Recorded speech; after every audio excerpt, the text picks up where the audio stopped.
Hello बच्चों, चलिए प्रश्न को देखते हैं। प्रश्न है, जांच कीजिए कि निम्न द्विघात समीकरण है।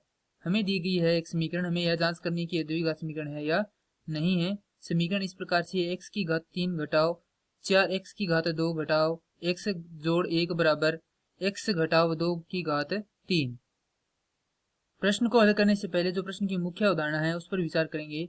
तो प्रश्न के लिए मुख्य अवधारणा हो जाएगी द्विघात समीकरण, अर्थात हम यहाँ पर द्विघात समीकरण की परिभाषा पर विचार करेंगे। तो द्विघात समीकरण की परिभाषा हो जाएगी वह समीकरण जिसमें चर की अधिकतम घात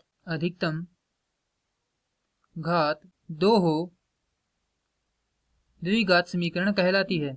समीकरण दी गई है, x की घात 3 घटाओ 4x की घात 2 घटाओ x जोड़ 1 बराबर x की घात 2 की घात 3। यह पद हमारा हल किया हुआ है, इस पद को हमें हल करना पड़ेगा। इसे हल करने के लिए एक सूत्र प्रयुक्त होगा, उस सूत्र है a घटाओ b की घात 3। हल करेंगे तो वह होगा a की घात 3 घटाओ b की घात 3 घटाओ 3ab गुणे a घटाओ b।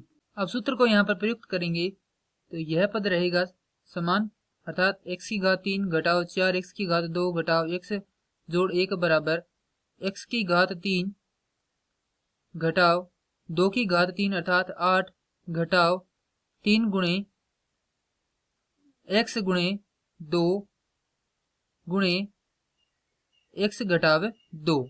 हल करेंगे तो यह हो जाएगा x की घात 3 घटाओ 4x की घात 2 घटाओ x जोड़ 1 बराबर x की घात 3 घटाओ 8 घटाव 6x गुणे x घटाव 2। यहाँ से x की घात 3 से x की घात 3 कट जाएगी।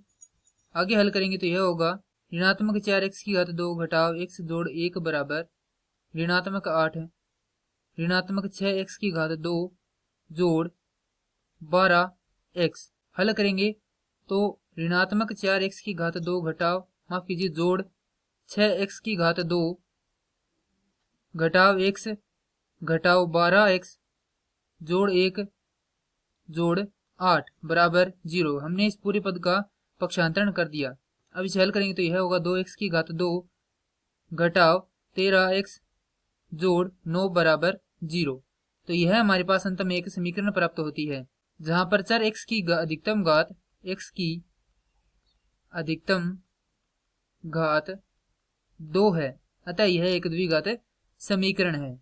हमें यही जांच करनी थी कि हमें जो समीकरण दी गई है वह द्विघात समीकरण है या नहीं है। तो इस प्रश्न के लिए उत्तर हो जाएगा यह x की अधिकतम घात 2 है, अतः एक द्विघात समीकरण है। मैं आशा करता हूं कि यह प्रश्न आपको समझ में आया होगा। धन्यवाद।